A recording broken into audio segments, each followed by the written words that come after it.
Middle manager battles. Alright, today my Resistance 2 review went up. I really liked the game. And there was something I mentioned in the review that I thought I'd extrapolate on here for our little discussion together. I mentioned that this game, indicative of many of the games I've played all year long, doesn't have a satisfying denouement. It's not so much that the story doesn't resolve itself well.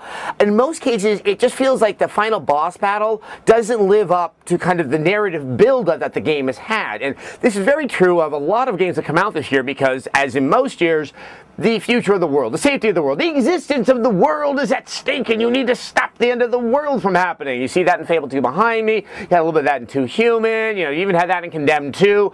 When the stakes are that high, you kind of paint yourself into a corner, not just in the narrative, but in the idea that if I'm fighting for the world's survival, we all saw Return of the King. You want to have something of that level of significance, and rarely, if ever, does that deliver. It was interesting. I was doing a panel for the Writers Guild of America. I was moderating it, and I brought up this topic, and what everyone said is that, look, the last level of the game is typically the last thing made for the game, and that's why you might see more of the rushed feeling happening there, or that incomplete feeling. Now, I'm not saying that happened with Resistance nor Fable 2. I have absolutely no idea, but it is an interesting note, and really maybe the answer is that we find different narrative, strengths for the story. So it's not always the end of the world, so you don't always have to find yourself in that situation. And one game I would point out is Grand Theft Auto 4. That's just a crime drama. It's really kind of like his own happiness as driving the end of that game.